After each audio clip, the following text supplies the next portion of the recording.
Your money your life. इस book के अंदर ऑथर बता रहा है कि पैसा हमारी ज़िंदगी है।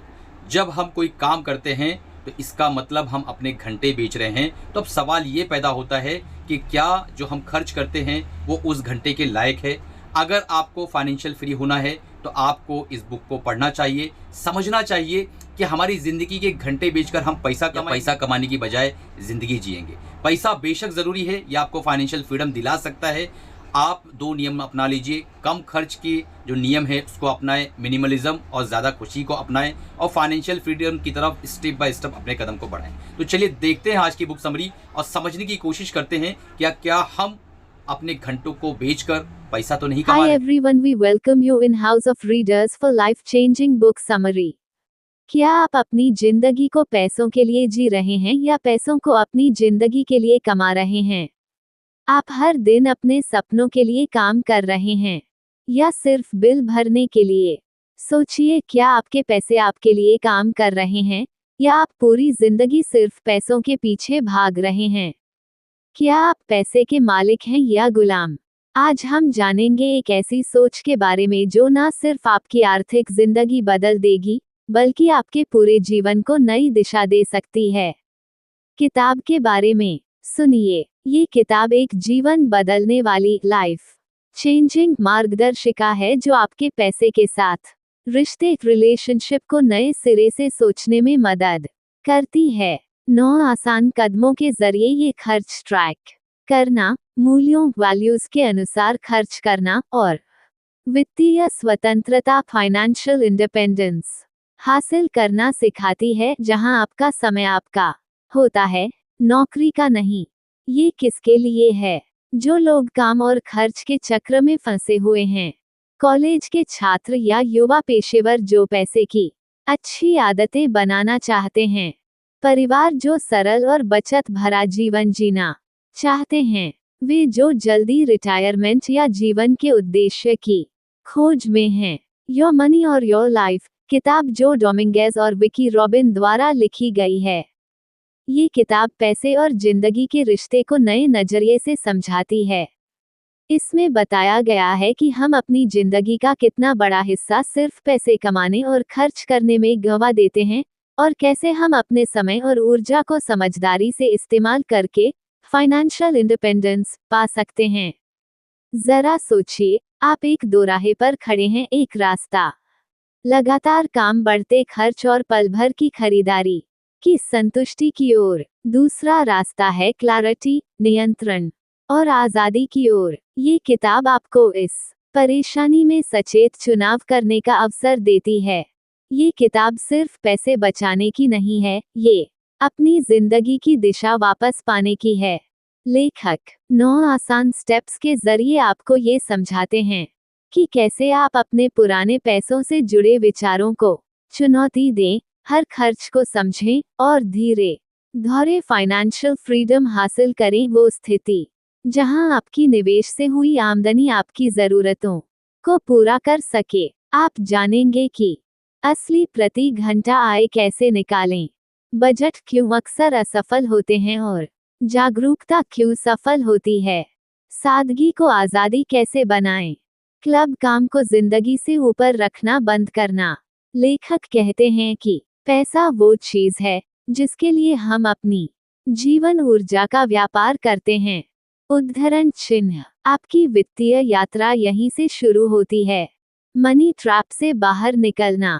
ज्यादातर लोग एक ऐसे चक्र में फंसे हुए हैं, मेहनत से काम करना, पैसा कमाना, उसे बिना जरूरत की चीजों पर खर्च करना और फिर यही सब दोहराना। ये चक्र केवल थकाऊ नहीं है, बल्कि एक जाल है। सच्चाई ये है कि हम अक्सर अपनी सबसे कीमती चीज, अपनी जीवन की ऊर्जा को पैसे के लिए बदल देते हैं और फिर उसे पल भर के सुख या सामाजिक अपेक्षाओं पर खर्च कर देते हैं। लेखक एक चुनौतीपूर्ण सवाल उठाते हैं। अगर कोई आपकी जान की धमकी देकर आपका पैसा मांगे, तो आप तुरंत पैसा निकाल दे देंगे। लेकिन रोजमर्रा की जिंदगी में हम में से कई लोग अनजाने में अपनी जिंदगी को ही पैसे के लिए कुर्बान कर देते हैं, जैसे लंबे घंटे काम करके, बिलों की चिंता में डूबे हुए और ऐसी चीजें खरीदकर जो असल में जरूरी नहीं हैं। नतीजा, कमाई, खर्च और असली जिंदगी के बीच एक गहरा डिस्कनेक्ट। ये समस्या सिर्फ पर्सनल आदतों की नहीं बल्कि सामाजिक सोच की भी है। हमें शुरू से यह सिखाया जाता है कि सफलता का मतलब है ज्यादा उपभोग, ओवर कंजम्पशन। एड्स हमारी इच्छाओं को नियंत्रित करते हैं और कर्ज लेना आम बात बन गया है। अमेरिका में औसत क्रेडिट कार्ड कर्ज $6,000 से ज्यादा है और 60% से अधिक लोग महीने की आखिरी तारीख तक तनख्वाह पर निर्भर हैं, चाहे उनकी आय कुछ भी हो। ये स्पष्ट करता है कि ज्यादा कमाई हमेशा फाइनेंशियल शांति नहीं लाती, लेकिन लेखक मानते हैं कि एक अलग रास्ता भी है। होता ना जना पैसा आपकी जिंदगी की आखिरी तारीख तक तनख्वाह पर निर्भर हैं, चाहे उनकी आय कुछ भी हो। ये स्पष्ट करता है कि ज्यादा कमाई हमेशा फाइनेंशियल शांति नहीं लाती, लेकिन लेखक मानते हैं कि एक अलग रास्ता भी है। ऐसा रास्ता जहां पैसा आपकी जिंदगी को सपोर्ट करता है, न कि कंट्रोल। इसे लेखक फाइनेंशियल इंडिपेंडेंस कहते हैं, यानी वह स्थिति जब आपकी बचत या निवेश से हुई आमदनी आपकी जरूरतें पूरी कर सके और आपको ये तय करने की स्वतंत्रता हो कि आपको अपना समय कैसे बिताना है। यह पारंपरिक जल्दी रिटायरमेंट की बात नहीं है। यह उस आज़ादी की बात है जहां आपको सिर्फ पैसे के लिए काम नहीं करना पड़ता। ये पैसे के साथ ऐसा रिश्ता बनाने की बात है जो आपके वैल्यूज, आकांक्षाओं और जीवन के उद्देश्य को दर्शाता है। इस यात्रा की शुरुआत एक सरल सवाल से होती है कि अगर आपको कभी पैसे के लिए काम न करना पड़े, तो आप अपना समय कैसे बिताएंगे? ये सवाल अक्सर लोगों को अपनी जिंदगी और पैसे दोनों को एक नए दृष्टिकोण से देखने के लिए प्रेरित करते हैं।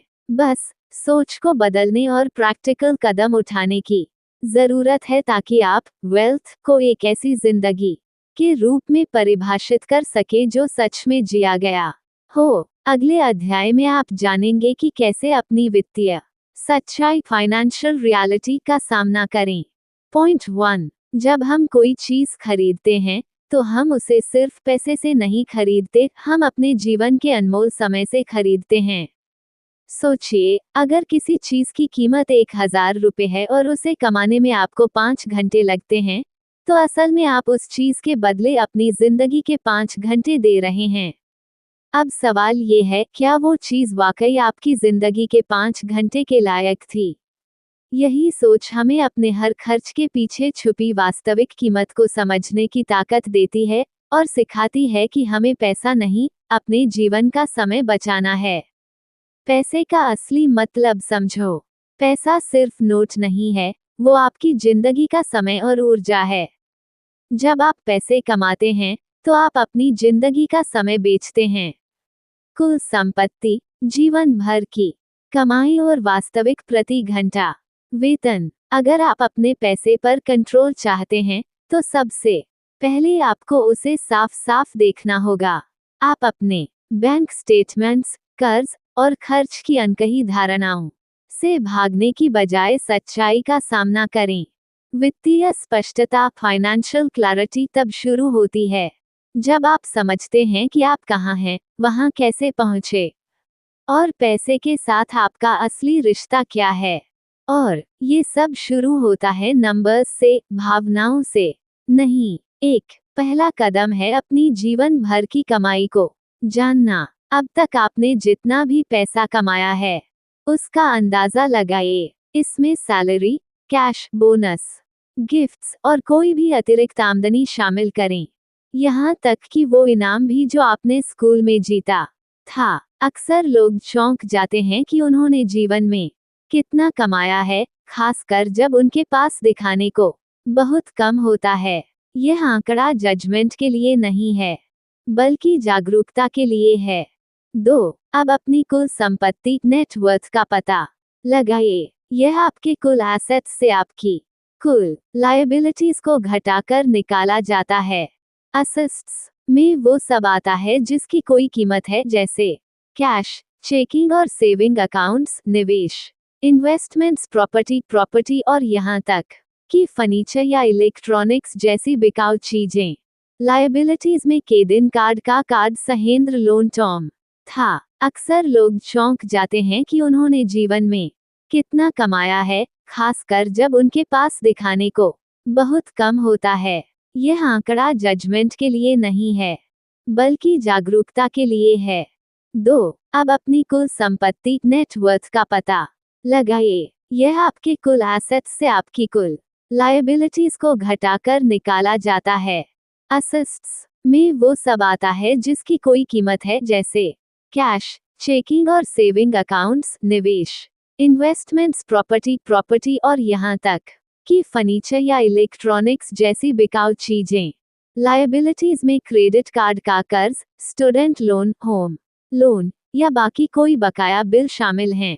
जब आप लायबिलिटीज को असेट्स से घटाएंगे, तब आपको अपनी कुल संपत्ति मिलेगी। ये पॉजिटिव या नेगेटिव हो सकती है, लेकिन अब कम से कम आपको हकीकत का पता चल गया है। 3. तीसरा कदम है अपना वास्तविक प्रति घंटा वेतन जानना। आपकी सैलरी जो कहती है वो एक बात है, लेकिन आपकी असली कमाई उससे बहुत कम हो सकती है। इसका सही अनुमान लगाने के लिए आपको अपनी नौकरी से जुड़ी सभी छिपी हुई लागतों को जोड़ना होगा। इसमें सिर्फ काम के घंटे ही नहीं, बल्कि सफर, कपड़े खरीदना, काम की थकान से उबरना और वो खर्चीली आदतें भी शामिल हैं जो आपने तनाव कम करने के लिए अपनाई हैं। इसके बाद अपने साप्ताहिक वेतन से उन सभी नौकरी संबंधी खर्चों को घटाएं, जैसे पेट्रोल, परिवहन, ऑफिस के कपड़े, बाहर का खाना, कॉफी या चाइल्ड केयर। जो बचता है उसे कुल घंटों से भाग दें। यही है आपका असली प्रति घंटा वेतन। ये जानकर कई लोगों को झटका लगता है, क्योंकि उन्हें समझ आता है कि वे अपनी जीवन की ऊर्जा को बहुत कम कीमत पर बेच रहे हैं। जब आपको ये संख्या पता चल जाती है, तब हर खरीदारी एक सौदा बन जाती है। अब एक 4,000 रुपए की डिनर पार्टी मतलब आपकी शायद 5 घंटे की जीवन की ऊर्जा है। क्या ये सच में उस लायक है? यह जागरूकता गिल्ट नहीं, बल्कि समझदारी से फैसले लेने की प्रेरणा देती है।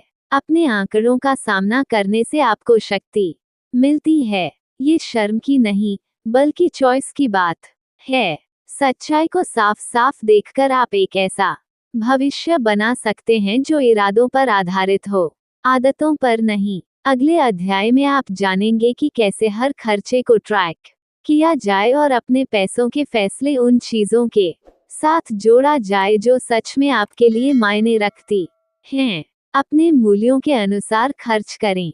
जब आपको अपनी वास्तविक प्रति घंटा आय और पूरी फाइनेंशियल पिक्चर का पता चल जाए, तब अगला कदम होता है अपने खर्च पर जागरूकता लाना। ज्यादातर लोगों को इस बात का सही अंदाजा नहीं होता कि उनका पैसा असल में कहाँ जा रहा है।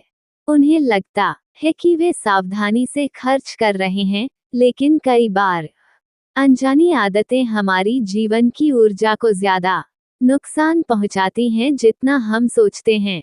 यही वजह है कि सटीक खर्च को ट्रैक करना, ना कि सख्त बजट बनाना, सच्चे फाइनेंशियल रिजल्ट्स की जड़ है। बजट अक्सर सख्त डाइट की तरह होते हैं। वह थोड़े समय के लिए तो काम करते हैं, लेकिन लंबे समय तक टिक नहीं पाते, क्योंकि वे हमारी मूल आदतों और मानसिकता को नहीं बदलते। लक्ष्य ये नहीं है कि पैसे को सीमाओं में बांध दिया जाए, बल्कि ये समझा जाए कि आपका पैसा आपके जीवन में कैसे खर्च हो रहा है, और इसकी शुरुआत होती है हर एक खर्च को ट्रैक करने से। सीधे शुरुआत करें। एक पूरे महीने तक अपने हर खर्च को लिखें, चाहे वह बिजली का बिल हो, कॉफी का कप हो या कोई सब्सक्रिप्शन, सब कुछ नोट करें। इसके लिए आप कोई नोटबुक, स्प्रेडशीट या मोबाइल ऐप का इस्तेमाल कर सकते हैं, जो भी आपके लिए सुविधाजनक हो। सिर्फ ट्रैकिंग की आदत आपको धीरे धीरे अधिक जागरूक बना देगी। कुछ ही समय में आप खर्च के पैटर्न को पहचानने लगेंगे, जैसे बार बार बाहर खाना, गनायक की गर्म सने वाली या विनो पीटने को पहचानने लगेंगे, जैसे बार बार बाहर खाना, अचानक की गई खरीदारी या ऐसे सब्सक्रिप्शन जो अब उपयोग में नहीं हैं। इसके बाद अपने खर्च को ऐसी कैटेगरीज में बांटें जो आपके जीवन के हिसाब से हों। केवल खाना या ट्रैवल जैसे सामान्य टैग लगाने से बचें। उदाहरण के लिए, तनाव में बाहर खाना, दोस्तों के साथ कॉफी या बिना प्लान के शॉपिंग। ये श्रेणियां आपको दिखाएंगी कि आपका खर्च आपके भावनात्मक डिसीजन से कैसे जुड़ा है। इस स्तर की क्लैरिटी से आपको ये समझने में मदद मिलेगी कि किसी खर्च को करने के लिए आपको कितनी ऊर्जा लगानी पड़ी। अब हर श्रेणी में खर्च की गई राशि को अपनी वास्तविक प्रति घंटा आय से विभाजित करें। उदाहरण के लिए, अगर आपने 1200 रुपये रेस्टोरेंट पर खर्च किए और आपकी प्रति घंटा आय 150 रुपये है, तो आपने 8 घंटे की ऊर्जा खर्च की। क्या ये वास्तव में उस लायक था? कुछ खर्च संतोष देंगे और कुछ आपको बाद में व्यर्थ लग सकते हैं। यह अभ्यास गिल्ट का नहीं, बल्कि स्पष्टता और चॉइसेस का है। समय के साथ ये प्रक्रिया केवल आंकड़े इकट्ठा करने से बढ़कर आत्म खोज का रूप ले लेती है। आप ये देखना शुरू करेंगे कि आप कैसे खर्च करते हैं और आपके वैल्यूज क्या हैं। आप उन खर्चों को भी पहचानेंगे जो आपकी आदतों, बोरियत या सामाजिक दबाव के कारण हो रहे हैं, ना कि आपकी असली जरूरतों के कारण। यही वह जगह है जहां से आप अपना नियंत्रण वापस पाते हैं, किसी सख्ती से नहीं, बल्कि समझदारी से। अगले अध्याय में आप जानेंगे कि अपने खर्चों का मूल्यांकन कैसे करें और किस तरह आप अपने खर्चों को समझदारी से घटा सकते हैं। कम खर्च करके अधिक संतोष पाना। जब आपने अपने खर्च को ट्रैक कर लिया हो और उसे अपनी जीवन की ऊर्जा, लाइफ एनर्जी के आधार पर परखा हो, तो अगला कदम यह नहीं है कि हर खर्च को अचानक काट दें, बल्कि यह तय करना है कि क्या जरूरी है और क्या नहीं। सादगी का मतलब तंगी या अभाव नहीं होता, इसका मतलब होता है सोच समझकर खर्च करना। ये चुनने की कला है कि क्या सच में आपके जीवन को वैल्यू देता है और क्या सिर्फ आदत या दबाव में किया गया खर्च है। लक्ष्य यह नहीं है कि आप सिर्फ पैसे बचाएं, बल्कि यह है कि आप समझदारी से जिएं। लेखक बताते हैं कि सादा जीवन शैली का मतलब कंजूस होना नहीं है, बल्कि संसाधनों का समझदारी से उपयोग करना है। ये संतोष को ज्यादा और बर्बादी को कम से कम करने की कला है, चाहे वह पैसा हो, एनर्जी हो या समय। इतिहास के कई प्रभावशाली विचारकों जैसे सुकरात, सोक्रेटिस, बेंजामिन फ्रैंकलिन आदि ने सादगी को स्वतंत्रता का रास्ता बताया है। सादगी आपको उन चीजों की कद्र करना सिखाती है जो आपके पास पहले से हैं, बजाय इसके कि आप लगातार कुछ और पाने की दौड़ में लगे रहें। अब अपने पिछले अध्याय की खर्च श्रेणियों, स्पेंडिंग कैटेगरीज को देखें और 3 प्रश्न करें। 1. क्या इस खर्च से मुझे संतोष मिला? 2. अगर मुझे पैसे कमाने की जरूरत नहीं होती, तो क्या मैं फिर भी इस पर खर्च करता? 3. क्या ये खर्च मेरे जीवन के उद्देश्य और वैल्यूज के अनुरूप है? ये सवाल आपको ये समझने में मदद करेंगे कि आपका खर्च उस जीवन को समर्थन दे रहा है जिसे आप जीना चाहते हैं, या फिर वो उसे रोक रहा है। सादगी क्रिएटिविटी को भी प्रोत्साहित करती है। यह खुशियां छीनने के बजाय आपको नए ऑप्शंस खोजने के लिए प्रेरित करती है। क्या आप दोस्तों या पड़ोसियों के साथ संसाधन बांट सकते हैं? क्या आप ज्यादा घर पर खाना बना सकते हैं? क्या आप कम खर्च में मनोरंजन के तरीके खोज सकते हैं? अक्सर इन सवालों का जवाब हाँ होता है, और इस तरह के निर्णयों से मिलने वाला संतोष जल्दबाजी में की खरीदारी की तुलना में कहीं अधिक टिकाऊ होता है। सादगी का अर्थ ये भी है कि आप मार्केटिंग और सामाजिक दबाव के प्रति सजग रहें। एड्स हमें ये महसूस कराते हैं कि हमारे पास कुछ कम है, जबकि सादगी हमें याद दिलाती है कि संतोष अंदर से आता है। बिना सोचे खरीदारी न करें। मार्केटिंग ईमेल से बाहर निकलें। खरीदने से पहले थोड़ा रुकें और सोचें कि क्या यह ज़रूरत है या सिर्फ एक पल भर की इच्छा। इसका मतलब यह नहीं है कि आप कभी पैसा खर्च न करें, बल्कि यह कि आप उसे समझदारी से खर्च करें। जो आपके पास है, उसे पूरी तरह से उपयोग करें। और अपग्रेड करने से पहले खुद से पूछें कि क्या इससे मेरी जिंदगी में वाकई कुछ सुधार होगा। सादगी जीवन में जगह बनाती है जैसे शांति तत्त। सादगी जीवन में जगह बनाती है जैसे शांति, बचत और स्वतंत्रता के लिए। जो पैसा आप खर्च नहीं करते, वही आपकी जीवन की ऊर्जा बनता है। और यही ऊर्जा एक दिन आपको उस स्थिति तक पहुंचा सकती है जहां आपको समय को पैसे के बदले बेचना न पड़े। अगले अध्याय में आप जानेंगे कि कैसे अपनी आय को बढ़ाया जा सकता है ताकि आप वित्तीय स्वतंत्रता की दिशा में तेजी से बढ़ सकें, बिना समझौता किए। पॉइंट 2, अपने खर्चों का ईमानदारी से मूल्यांकन करें। ग्रेटर देन पैसा खर्च करना आसान है, लेकिन क्या हमने कभी रुकर के सोचा कि हमने जो खर्च किया, क्या उसने हमें असली खुशी दी? हर महीने अपने खर्चों को ध्यान से देखें और खुद से 2 सवाल जरूर पूछें। क्या इस खर्च से मुझे सच्चा संतोष मिला? क्या ये खर्च मेरे जीवन के उद्देश्य से मेल खाता है? अगर जवाब नहीं है, तो वो खर्च सिर्फ पैसा नहीं, आपका जीवन का समय बर्बाद कर रहा है। याद रखिए, स्मार्ट लोग सिर्फ पैसे नहीं बचाते, वे अपने जीवन के कीमती पल बचाते हैं। ट्रैक करो, हर एक रुपये का हिसाब रखो, हर खर्च का रिकॉर्ड रखो। क्या ये खर्च जरूरी था? ये सवाल पूछो, क्या इस खर्च ने मेरी जिंदगी को बेहतर बनाया? आय बढ़ाएं और अपनी जीवन की ऊर्जा को वापस पाएं। सादगी आपको जो कुछ आप कमा रहे हैं उसमें से ज्यादा बचाने में मदद करती है, लेकिन किसी पॉइंट पर खर्च काटने की भी सीमा होती है। इसका दूसरा पक्ष है इनकम बढ़ाना, लेकिन समझदारी से। लक्ष्य ये नहीं है कि आप ज्यादा घंटे काम करें या लगातार हसल करते रहें, बल्कि यह है कि आप अपनी आय को इस तरह बढ़ाएं जो आपके वैल्यूज और जीवन की ऊर्जा, लाइफ एनर्जी का सम्मान करे।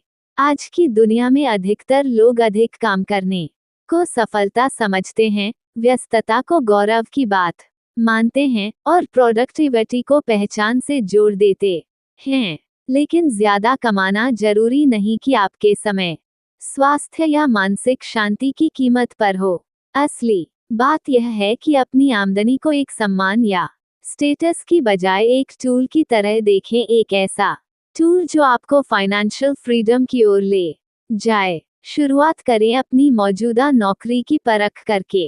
क्या उसमें आप जो जीवन की ऊर्जा लगा रहे हैं, उसका आपको सही रिटर्न मिल रहा है? अगर नहीं, तो क्या सैलरी बढ़ाने की बातचीत की जा सकती है, नौकरी की भूमिका बदली जा सकती है, या फिर किसी दूसरे इंडस्ट्री में बदलाव किया जा सकता है? बहुत से लोग अपने आप को कम आंकते हैं या डर और आदत के कारण कम पैसों वाली नौकरी में अटके रहते हैं। लेकिन अगर आप अपने कौशल और ईमानदारी के साथ ज्यादा कमाई कर सकते हैं, तो आप बिना ज्यादा काम किए भी अपनी फाइनेंशियल प्रोग्रेस को तेज कर सकते हैं। कभी कभी पैसे बढ़ाने का मतलब होता है कि आपको थोड़े समय के लिए अतिरिक्त घंटे काम करना पड़ सकते हैं, लेकिन ये भी उद्देश्यपूर्ण होना चाहिए। उदाहरण के लिए, कुछ लोग फ्रीलांस काम, ट्यूशन या पार्ट टाइम नौकरी इसलिए करते हैं ताकि वे अपनी इमरजेंसी फंड बना सकें, कर्ज चुका सकें या पढ़ाई में निवेश कर सकें। फर्क इस बात का होता है कि वे ये सब किसी ठोस उद्देश्य के साथ करते हैं, सिर्फ ज्यादा कमाने के लिए नहीं। योजक चिन्ह। इसके अलावा परंपरागत तरीकों के बाहर भी कमाई के विकल्प होते हैं, जैसे एक कमरा किराए पर देना, गैर जरूरती चीजें बेचना या कोई छोटा व्यवसाय शुरू करना। ये आय के स्रोत आपके रुचि और कौशल के अनुरूप हो सकते हैं, लेकिन याद रखें, आय बढ़ाने का फायदा तभी है जब इसके साथ खर्च भी न बढ़े। लाइफस्टाइल इन्फ्लेशन एक आम जाल है जिसमें ज्यादा कमाओ, फिर ज्यादा खर्च करो और अंत में वही हाल पहले जैसा ही। इससे बचने का तरीका है अपने लॉन्ग टर्म फाइनेंशियल लक्ष्यों से जुड़े रहना। आखिरकार, जीवन ऊर्जा को वापस पाना यानी कमाई को उद्देश्य के साथ करना। जितना ज्यादा आप जानबूझकर कमाते हैं, उतनी जल्दी आप पैसे पर निर्भर रहना कम कर सकते हैं और एक ऐसी जिंदगी जी सकते हैं जहां आपका समय सिर्फ आपका हो। अगले अध्याय में आप जानेंगे कि अपनी बचत और निवेश का उपयोग करके क्रॉसओवर पॉइंट कैसे हासिल करें, जहां आपका पैसा आपके लिए काम करता है, न कि आप पैसे के लिए। पॉइंट 3, पैसे के प्रति जागरूकता बढ़ाएं। दृश्य: एक व्यक्ति एटीएम से पैसे निकालता है, फिर सोच में पड़ जाता है कि ये सब खर्च कहाँ गया। ग्रेटर देन: अक्सर हम पैसा कमाते हैं और खर्च कर देते हैं बिना ये सोचे कि कहाँ जा रहा है, क्यों जा रहा है और किसके लिए जा रहा है। हर खर्च के पीछे एक भावनात्मक कारण छिपा होता है, कभी दिखावा, कभी डर, तो कभी खालीपन। पैसा सिर्फ खर्च करने का जरिया नहीं है, ये आपके जीवन के नियंत्रण का सबसे बड़ा टूल है। जब आप पैसे को समझने लगते हैं, तब आप अपने जीवन को भी समझने लगते हैं। क्रॉसओवर पॉइंट: जब पैसा आपके लिए काम करने लगे, जब आप अनावश्यक खर्चों को घटा चुके हों और अपनी आय इनकम को बढ़ा लिया हो, तो फाइनेंशियल इंडिपेंडेंस की ओर अगला कदम है अपनी सेविंग्स को इस तरह लगाना कि वो खुद से आमदनी पैदा करे। यही वह जगह है जहां क्रॉसओवर पॉइंट का कॉन्सेप्ट बेहद महत्वपूर्ण हो जाती है। क्रॉसओवर पॉइंट वह क्षण होता है जब आपकी मासिक निवेश आय मंथली इन्वेस्टमेंट इनकम आपकी मासिक खर्चों मंथली एक्सपेंसेस के बराबर या उससे अधिक हो जाती है। जब ये स्थिति आ जाए, तो अब आपको अपनी जीवन की ऊर्जा को पैसे के लिए बदलने की जरूरत नहीं रह जाती। इस पॉइंट तक पहुंचने के लिए सबसे पहले आपको सेविंग्स बनानी होगी, कम से कम 6 महीने की आवश्यकताओं को पूरा करने के लिए पर्याप्त इमरजेंसी फंड बनाना इस प्रक्रिया का आधार है। जब ये तैयार हो जाए, तब अगला कदम है अपनी अतिरिक्त बचत को इन्वेस्ट करना। लेकिन निवेश का मतलब जुआ या अटकलें लगाना नहीं होता। इसका मतलब है कि आप अपने पैसों को ऐसे स्रोतों में लगाएं जो स्थायी और भरोसेमंद आय उत्पन्न करें। इसमें आप इंडेक्स फंड्स, बॉन्ड्स या डिविडेंड यील्डिंग स्टॉक्स जैसे सरल और स्थिर ऑप्शंस से शुरुआत कर सकते हैं।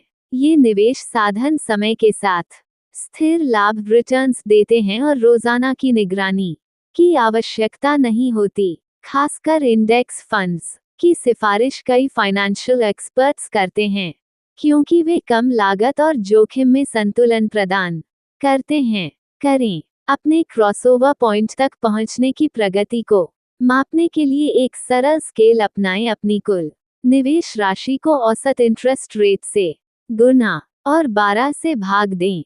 उदाहरण के लिए, अगर आपने 20 लाख रुपए का निवेश किया है और औसतन 5% की वार्षिक आय मिल रही है, तो आपकी मासिक निवेश आय 8,333 रुपए होगी।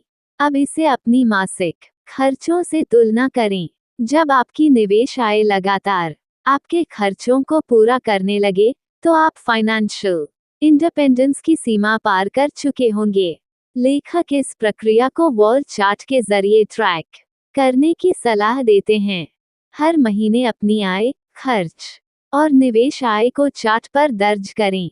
जैसे जैसे निवेश की रेखा ऊपर चढ़ेगी और खर्च की रेखा को पार करेगी, आपको स्पष्ट रूप से ये दिखने लगेगा कि स्वतंत्रता कोई सपना नहीं, बल्कि एक फाइनेंशियल रियलिटी है जिसे आप हर महीने खुद बना रहे हैं। क्रॉसओवर पॉइंट पर पहुंचना यह नहीं कहता कि अब आपको नौकरी छोड़नी ही होगी बल्कि अब ये आपका निर्णय बन जाता है। काम करना अनिवार्यता नहीं बल्कि एक चॉइस बन जाता है। आप अब समय, उद्देश्य, क्रिएटिविटी, परिवार या आराम को चुन सकते हैं, बिना इस डर के कि आप सैलरी पर निर्भर हैं। सच्ची वित्तीय स्वतंत्रता अमीरी की नहीं, बल्कि अपनी जिंदगी और समय को अपने अनुसार जीने की बात है। पॉइंट 4, इनफ यानी काफी का मतलब समझें। दृश्य, एक अमीर आदमी उदास बैठा है जबकि एक साधारण परिवार पार्क में मिलकर हंस रहा है। हम हमेशा सोचते हैं और चाहिए, और पैसा, और चीजें, और सुविधा। लेकिन क्या आपने कभी सोचा काफी का मतलब क्या है? इनफ वो बिंदु है जहां जरूरतें पूरी होती हैं और मन शांत होता है। कम चीजों में ज्यादा खुशी पाना एक कला है। और वो खुशी भौतिक वस्तुओं से नहीं आती। वो आती है अच्छे रिश्तों से, अपनेपन से, और उस समय से जो हम अपनों के साथ बिताते हैं। पैसा जरूरी है, लेकिन मकसद नहीं। जिंदगी का असली अमूल्य खजाना है समय, रिश्ते और उद्देश्य। अपने इनफ पॉइंट को पहचानो। आपको कितना पैसा और कितनी चीजें सच में चाहिए। ज्यादा पैसा इक्वल्स ज्यादा खुशी नहीं होता। ग्रेटर देन हम में से ज्यादातर लोग हर दिन सिर्फ इसलिए काम करते हैं क्योंकि करना पड़ता है। लेकिन सोचिए अगर आपकी आय आपकी जरूरतों से ज्यादा हो जाए और आप काम करें चाहने के लिए, ना कि मजबूरी से, तो क्या आप आजाद नहीं होंगे? यही होती है असली आजादी। आर्थिक स्वतंत्रता, फाइनेंशियल फ्रीडम, जहां पैसा आपकी जिंदगी को नहीं चलाता, बल्कि आप अपने जीवन को अपने नियमों पर जीते हैं। कमाई, खर्च और संतुलन का ये खेल समझ लीजिए और एक ऐसी जिंदगी जीने की शुरुआत कीजिए जहां पैसा आपका सेवक हो, मालिक नहीं। फाइनेंशियल इंडिपेंडेंस, फाई की दिशा में बढ़ो। फाई का मतलब है कि आपको काम करने की जरूरत नहीं, फिर भी आपकी जरूरतें पूरी हो जाती हैं। अपने खर्च कम करो और बचत को समझदारी से निवेश करो। पैसा आता है, जाता है, लेकिन जो कभी वापस नहीं आता वो है आपका समय। इसलिए अपने हर खर्च से पहले खुद से पूछिए, क्या ये मेरी जिंदगी के कीमती समय के लायक है? जब आप पैसों को सही नजरिए से देखना शुरू करते हैं, तभी आप असली आर्थिक आजादी की ओर बढ़ते हैं। वर्ल्ड चार्ट बनाओ, विजुअल ट्रैकिंग। एक ग्राफ बनाओ जिसमें दिखे कि आपकी बचत कैसे बढ़ रही है और कब आप फाई तक पहुंचोगे। काम को जिंदगी का मकसद मत बनाओ। सिर्फ पैसा कमाने के लिए काम करना दुख देता है। ऐसा काम करो जो आपके जीवन को अर्थ दे और जिसमें खुशी हो। आज से शुरुआत कीजिए, क्योंकि आपकी जिंदगी पैसों से कहीं ज्यादा कीमती है। Where is it all going? ये चरण क्या कहता है? Monthly tabulation of all income and expenses. इस स्टेप में बताया गया है कि हर महीने एक लिस्ट बनाओ जिसमें लिखा हो आपने कितना पैसा कमाया सभी स्रोतों से, आपने कहां कहां खर्च किया। उद्देश्य, उंगली से दाहिनी ओर इशारा अपनी खर्च की आदतों को समझना और ये देखना कि क्या आप अपनी जिंदगी की ऊर्जा को सही दिशा में खर्च कर रहे हो या नहीं। प्रैक्टिकल तरीका, एक नोटबुक, ऐप या एक्सेल शीट में हर महीने का खर्च और आय लिखो। हर खर्च के सामने ये सवाल लिखो, क्या इस खर्च से मुझे खुशी मिली? क्या ये मेरी जिंदगी के उद्देश्य के अनुसार था? क्या मैं इसे फिर से करूंगा? अगर ये सोच आपको छू गई हो तो इस वीडियो को लाइक करें, शेयर करें और चैनल को जरूर सब्सक्राइब करें ताकि हम मिलकर एक समझदार, आजाद और संतुलित जीवन की ओर बढ़ सकें।